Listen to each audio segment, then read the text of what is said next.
Hello guys, this is Suraj Sani. Welcome back to my YouTube channel. नमस्कार। आज के video में हम लोग आईसीएसई बोर्ड की क्लास 9वीं और 10वीं की साहित्य सागर की पहली कविता साखी को पढ़ने जा रहे हैं, जो कि कबीरदास द्वारा रचित है। और कबीरदास जी के बारे में आप यहाँ पढ़ सकते हैं। साहित्य सागर एक कविता के पीछे कबीरदास के बारे में आप खुद से पढ़ सकते हैं। सीधे साखी पे चलते हैं। सबसे पहले तो मैं ये बता देना चाहता हूँ कि कबीर निर्गुण ब्रह्म की उपासक थी, इसलिए इन्होंने मूर्ति पूजा, ढोंग, आडंबर आदि का डटकर विरोध किया। इन्होंने हिंदू और मुसलमानों दोनों को ही बाह्य आडंबरों के लिए फटकारा है। कबीर की भाषा में अनेक भाषाओं का शब्दों का मेल है। आइए साखी के पहले अध्याय में चलते हैं, पहले साखी में चलते हैं। गुरु गोविंद दऊ खरे काके लागू पाए, बलिहारी गुरु आपनो जिन गोविंद हो बताए। हिंदी साहित्य के निर्गुणवादी कवि कबीर द्वारा रचित इस दोहे में गुरु एवं भगवान दोनों की तुलना करके गुरु के स्थान को ईश्वर से भी अधिक बड़ा बताया गया है। कबीरदास जी कहते हैं कि मेरे समक्ष गुरु और भगवान दोनों खड़े हैं। मेरे सामने उलझन यह है कि इन दोनों में से मैं किसके चरण स्पर्श पहले करूं। कबीर स्वयं इस प्रश्न का उत्तर देते हुए कहते हैं कि मुझे पहले गुरु के चरणों में ही अपना शीश झुकाना चाहिए, क्योंकि गुरु ने ही मुझे ईश्वर तक पहुंचने का मार्ग बताया है। भाव यह है कि गुरु की कृपा से ही हम ईश्वर तक पहुंचते हैं, इसलिए गुरु का स्थान ईश्वर से भी ऊंचा होता है। तो यदि आपके समक्ष गुरु और भगवान दोनों खड़े हो तो आप सबसे पहले किसके चरण स्पर्श पहले करेंगे? कमेंट सेक्शन में ज़रूर कमेंट करें। ये पहले दोहे के से कुछ हटकर मैं आपसे सवाल करना चाहता हूँ। यदि आपके समक्ष गुरु और माता पिता दोनों खड़े हों तो आप सबसे पहले किसके चरण स्पर्श करेंगे? कमेंट सेक्शन में ज़रूर बताएं। आइए अब चलते हैं साखी के दूसरे साखी में। जब मैं था, यहाँ मैं का मतलब अहंकार। जब मैं था तब हरि नहीं, अब हरि है मैं नाही।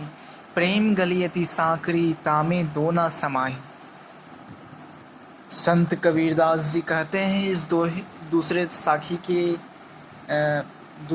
साखी के माध्यम से कि जब तक मनुष्य में अहंकार की भावना होती है तब तक उसे ईश्वर का साक्षात्कार नहीं हो सकता। ईश्वर का वास वहाँ होता है जहाँ अहंग नहीं होता, मतलब मैं नहीं होता, मतलब अहंकार नहीं होता। अहंकार और भगवान दोनों एक साथ नहीं रह सकते। कबीर कहते हैं कि प्रेम की गली बहुत तंग है, उसमें अहंकार और भगवान दोनों एक साथ नहीं रह सकते। भाव यह है कि अहंकारी व्यक्ति कभी भी ईश्वर को, भगवान को नहीं पा सकते। यदि आपके आसपास कोई अहंकारी या आपके कांटेक्ट में कोई अहंकारी व्यक्ति है तो ज़रूर कमेंट करें। आइए अब चलते हैं साखी के तीसरे अध्याय में, तीसरे साखी में। काकर पाथर जोड़ी के मस्जिद लई बनाए, ता चढ़ी मुल्ला बांग दे क्या बहरा हुआ खुदाए। इस साखी के माध्यम से कबीरदास जी मुसलमानों पर करारा व्यंग्य करते हुए कहते हैं कि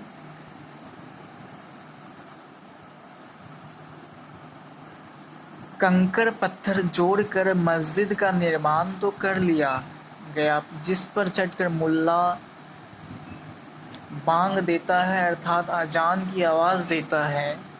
कबीर जी प्रश्न कर पूछते हैं कि क्या खुदा बहरा हो गया है जिसके स्मरण करने के लिए जोर जोर से चिल्लाना आवश्यक है। कबीरदास जी इस तीसरे साखी के माध्यम से मुसलमानों पर करारा चोट किए हैं, लेकिन हमें इसे उतना सीरियसली नहीं लेना चाहिए, क्योंकि कबीरदास जी के अपने मंतव्य थे, अपने सोच थे। वो अपने भाव को प्रकट किए। और ठीक है, अब चलते हैं साखी के चौथे अध्याय में। पाहन पूजे हरि मिले तो मैं पूजू पहाड़, ताते ये चाकी वाली पीस खाए संसार। इस साखी के माध्यम से कबीरदास जी हिंदू पर करारा व्यंग्य किए हैं। मैं खुद एक हिंदू हूँ और यह वाक्य सुनने में हमें भी अच्छा नहीं लगा, लेकिन कबीरदास जी के अपने भाव हैं और इसे भी हमें सीरियसली नहीं लेना चाहिए। ये तीसरे और चौथे अध्याय को हमें ज़्यादा सीरियसली नहीं लेना चाहिए, क्योंकि भगवान सब जगह हैं, हर कण कण में हैं। एक पत्थर की मूर्ति क्या, एक मिट्टी में भी, एक मिट्टी के कण कण में भगवान होते हैं। हर जीव जंतु, हर जीव में भगवान होते हैं, हर जगह भगवान होते हैं।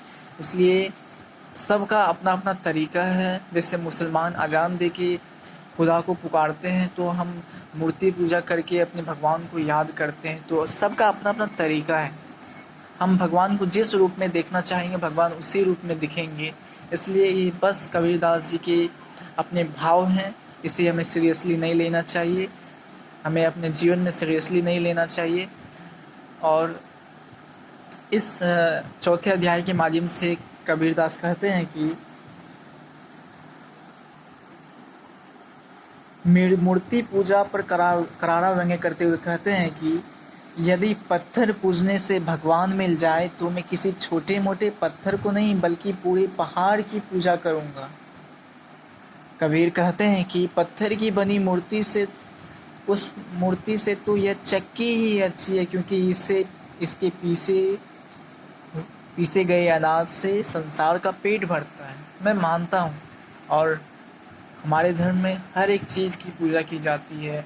पेड़ की पूजा की जाती है, धरती की पूजा की जाती है, पत्थर की पूजा की जाती है, सूर्य की पूजा की जाती है, हर चीज़ की पूजा की जाती है। तो एक पत्थर क्या, हम तो पत्थर में भी भगवान को पा सकते हैं। इसलिए सबका अपना अपना तरीका है।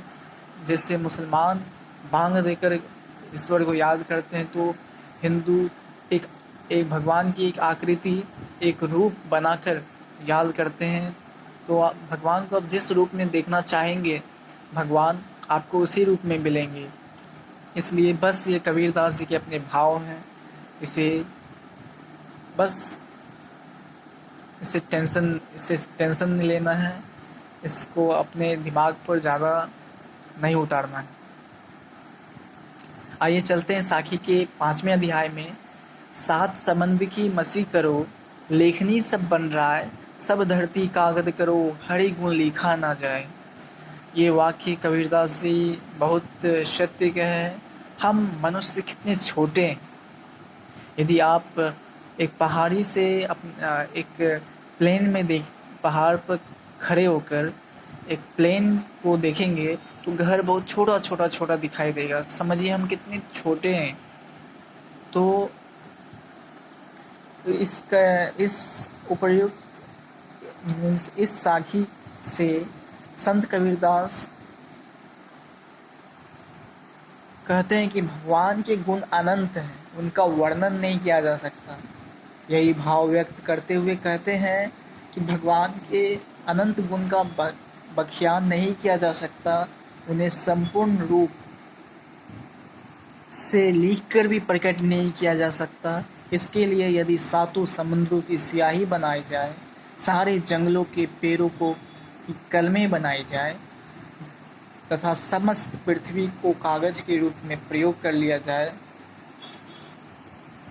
तब भी ईश्वर के गुणों का वर्णन नहीं किया जा सकता, क्योंकि ये सब ईश्वर के अनंत गुण का वर्णन करने के लिए पर्याप्त नहीं है।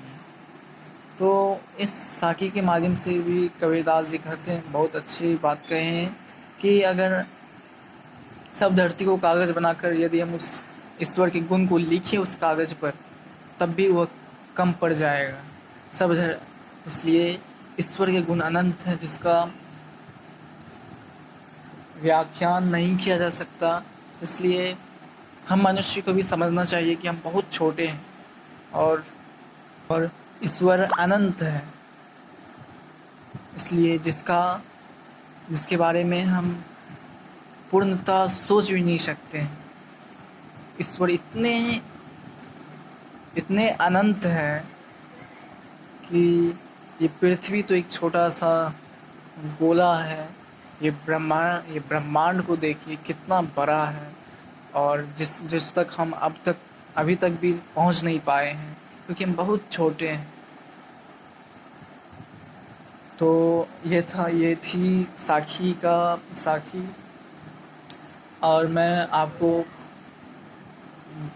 जल्दी कुछ कबीरदास जी के साखियों के 10 स्मरणीय बिंदु बताने जा रहा हूँ। गुरु का स्थान ईश्वर से भी ऊंचा है। गुरु ही ईश्वर तक पहुँचने का मार्ग बताता है। अहंकार और ईश्वर एक साथ नहीं रह सकते।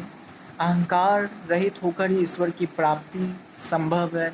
मुसलमानों द्वारा अजान की दी जाने वाली आवाज़ का कबीर ने विरोध किया है। हिंदुओं द्वारा की जाने वाली मूर्ति पूजा भी ढोंग है। पत्थर पूजने से यदि भगवान मिले तो मैं कबीर पहाड़ की पूजा करने को तैयार है। मूर्ति से वह चक्की अच्छी है जिसके द्वारा पीसे गए अनाज से लोगों का पेट भरता है। ईश्वर के गुण अनंत हैं। 7 समुद्रों के पानी की स्याही बनाकर, स्याही का मतलब इंक, कलम में जो इंक होता है वह स्याही बनाकर, जंगलों के पेड़ों की कलमें बनाकर और पूरी धरती को कागज बनाकर भी ईश्वर के गुणों का वर्णन नहीं किया जा सकता। कबीर की भाषा चतुक्री या पंचमेल खिचड़ी। धन्यवाद।